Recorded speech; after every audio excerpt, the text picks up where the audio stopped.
నెహెమ్యా పడగొట్టబడిన గోడలు కట్టాడు. దేంతో? కాల్చబడిన చెత్త అంతా. అసాధ్యం అది అంతా కూడా, అది జరిగే పని కాదు. ఆ దేశంలో ఒక రాజు వచ్చి ఆ రాజు దేశాన్ని పరిపాలన చేస్తూ దాన్ని పూనుకుంటే అది సాధ్యమవుతుంది. అవునా? అవునా? కానీ ఒక సామాన్యుడు వచ్చి ఏం చేశాడు? గోడలు కట్టి ఆ చెత్త అంతా ఎత్తి పడేశాడు. దేంతో సాధ్యమైంది అది? ప్రార్థనతో సాధ్యమైంది. దేవుడి నామానికి మహిమ కలుగును గాక. ఇశ్రాయేలు పెట్టిన మొర్ర ప్రార్థన వారిని బయటికి తీసుకొచ్చింది. అదే మొర పెట్టకుండా ప్రార్థన చేయకుండా ఉంటే అక్కడే బాధలు పడేవాళ్ళు. వారికి ఉంది, వాగ్దానం ఉంది, ఆ దేశం ఇస్తానని. కానీ ఏం చేయాలి? దాన్ని దేనితో సంపాదించుకోవాలా? ప్రార్థనతో. నీకు దీవెన ఉంది, నీకు ఆశీర్వాదం ఉంది, నీకు విడుదల ఉంది, నీకు క్షేమం ఉంది, నీకు స్వస్థత ఉంది, నీకు నెమ్మది ఉంది. నీ ఏ పరిస్థితులు నువ్వు కొట్టుకులాడుతున్నావో ఆ పరిస్థితి నుంచి నీకు విడుదల ఉంది. కానీ దేంతో సంపాదించుకోవాలా? విడుదల లేదని ఎవరు చెప్పారు? ఇంతే నీ జీవితం అని ఎవరు చెప్పారు? బైబిల్లో రాయబడిన మాట ఎవరు పలికారు నీ దగ్గరికి వచ్చి? ఏ దుష్టుడు పలికాడు నీ బ్రతికింతేనని? వాడిది వాస్తవమా? చెప్పండి. బైబిల్లో లేని మాట ఎవరు పలికినా తీసుకోకూడదు. నీకు కళా దర్శనమా? తీసుకోవద్దు. నీకు కళ దర్శనమా?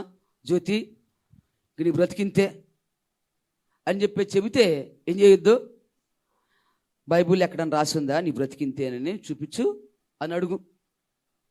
అప్పుడు నేను నమ్ముతా నా బ్రతికింతేనని. బైబిల్లో ఎక్కడైనా నీ బ్రతికింతే అని చెప్పేసి ఎక్కడన్నా రాయబడిందా? ఎక్కడ రాయబడలేదో. దేవుడు మానవుడిని ఉద్దేశించి, ఒక పాపిని ఉద్దేశించి, శ్రమల్లో, శోధనలో, బాధల్లో, ఇరుకుల్లో, ఇబ్బందులు ఉన్న వారిని ఉద్దేశించి రాసినటువంటి మాటలు, పలికినటువంటి మాటలు చాలా విలువైనవి, చాలా శ్రేష్టమైనవి. భయంతో, ఆందోళనతో బ్రతుకుతున్న వారి కోసం దేవుడు పలికిన మాటలు, శ్రమల్లో, శోధనలో, దుఃఖములు ఉన్న వారి కోసం మాట్లాడిన మాటలు, చావు బ్రతుకుల్లో చచ్చిపోదాం అనుకున్న వారి కోసం పలికినటువంటి మాటలు. దేవునికి స్తుతి కలుగును గాక. ఆయన బ్రతికించే మాటలు మాట్లాడాడే, బాగు చేసే మాటలు మాట్లాడాడే, ఆదరించే మాటలు మాట్లాడాడే, ఓదార్చే మాటలు మాట్లాడాడే, నేను ఉన్నాను అని చెప్పాడే, నేను నీ విడువనని చెప్పాడే, ఎడబాయినని చెప్పాడే, నేను దీవిస్తానని చెప్పాడే, నా కన్నీళ్లు తుడుస్తానని చెప్పాడే, భయమంతా కూడా తొలగిస్తానని చెప్పాడే. దేవునికి స్తుతి కలుగును గాక.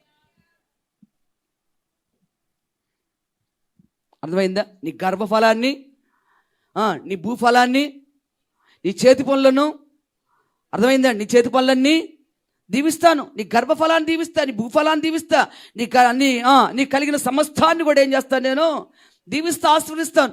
ఇవే ఉన్నాయి బైబిల్లో మా కోసం రాయబడి, మా కోసం పలికిన మాటలు, యేసయ్య పలికిన మాటలు, దేవుడు పలికిన మాటలు. నీ బ్రతికింతే, నువ్వు ఇలాగ ఏడవలసిందే, నువ్వు ఇలాగ మట్టిలోకి పోవాల్సిందే అని చెప్పేసి బైబిల్ ఎక్కడ రాయబడలేదు. కనుక ఆ రాయబడిన మాట నేనెందుకు తీసుకోవాలి? నీ జబ్బింతే. డాక్టర్ చెబుతాడు ఏమని?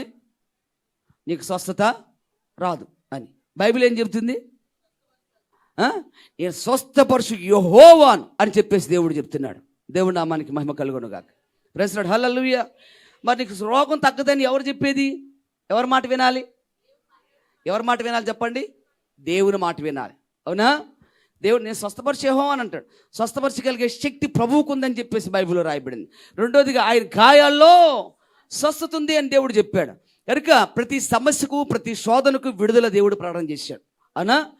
దేవుని ఆశీర్వాదాన్ని దేవుడు ప్రకటన చేశాడు. కనుక అవే మనం తీసుకోవాలి. వాటిని మనం పొందుకోవాలంటే తప్పనిసరిగా ఏం చేయాలా? ప్రార్థించాలి. మనం వాటిని పొందుకోవాలంటే తప్పనిసరిగా ఏం చేయాలి? ఆయన మాట నమ్మి, విశ్వసించి ప్రార్థన చేయాలి. దేవునికి స్తుతి కలుగును గాక. అప్పుడు ఏం చూస్తామో? ఆ దేవుని యొక్క కార్యాలని మనం చూడగలుగుతాం. ప్రార్థన లేకోకుండా ఏ కార్యం ప్రార్థన లేకుండా పరలోక రాజ్యాన్ని సంపాదించుకుంటే బాప్తిసం తీసుకుంటే అంటే కుదరదు. బాప్తిసం తీసుకున్నంత మాత్రాన దేవుని రాజ్యం దొరుకుతుంది అనుకుంటున్నారా? ప్రార్థన దేంతో సంపాదించుకోవాలి? దాన్ని కూడా వాక్యంతో, ప్రార్థనతో దేవుని రాజ్యాన్ని సంపాదించుకోవాలి. బైబిల్లో చాలా మంది భక్తులు ఏం చేశారు? అసాధ్యమైన వాటిని సాధ్యపరుచుకుంటారు. బొమ్మకు మొక్కపోతే అగ్నిగుండంలో పట్టేస్తున్నాడు. వాడు మొక్కారా? మొక్కలేదు. వారి విశ్వాసం, వారి ప్రార్థన చేసింది వారు నిలబెట్టింది. అగ్నిగుండాన్ని కూడా చల్లబరిచింది. అగ్ని మండుతూనే ఉంది. అగ్నికి వారి హాని చేయకుండా బయటకు వచ్చారు. హాని చేయలేకపోయింది అగ్ని. దేవునికి మహిమ కలుగును గాక. వారి ప్రార్థన, వారి భక్తి ఏం చేసింది? వారిని కాపాడింది. ఈరోజు నీ ప్రార్థన, నీ భక్తి నిన్ను కాపాడదా? నీ స్థితిగతులు మార్చదా? నీ కుటుంబానికి దీవెన ఆశీర్వాదం తీసుకురాదా? అర్థమవుతుందండి? అది నీ నోటే ఉంది, ప్రార్థన నీలోనే ఉంది. ఇందాక చెప్పాను, నా మీద ఆధారపడితే అప్పుడు నువ్వు బాధపడొచ్చు. నా కోసం చేసిద్దో చేయదో, నా కోసం చేసిద్దో చేయదో, దేవుడు ఏంటి ఆమెకి ఇచ్చాడు, మరి మాకు ఇవ్వలేదని బాధపడొచ్చు. లేదు, ఈరోజు నీ నోటే పెట్టాడు. నీ నోట ఉన్న ప్రార్థనే నీకు దీవెన, ఆశీర్వాదం, నీకు విడుదల, క్షేమం, నీకున్న ప్రతి సమస్య పరిష్కారం నీ నోట ఉన్న ప్రార్థన ద్వారానే జరుగుతుంది. అందుకోసం ఏం కావాలా? ఎన్నో పరిస్థితులు మార్చింది దేవుడు. అవునా? సింహాలు గుహలో పడేశారు, తీసుకెళ్ళి దానియేలు. సింహాలు ఏమీ చేయలేకపోయాయండి. ఈరోజు ఒకేలా అలాంటి సమస్య నీ జీవితంలో ఉందేమో. సింహాల గుహ వంటి సమస్య ఉందేమో, అగ్నిగుండ వంటి సమస్య ఉందేమో నీ జీవితంలో. దేంతో సాధించవచ్చు?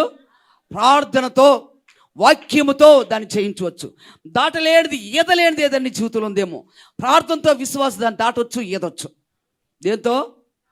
ప్రార్థనతో, విశ్వాసముతో, దేవుని వాక్యంతో. దేవునికి మహిమ కలుగును గాక.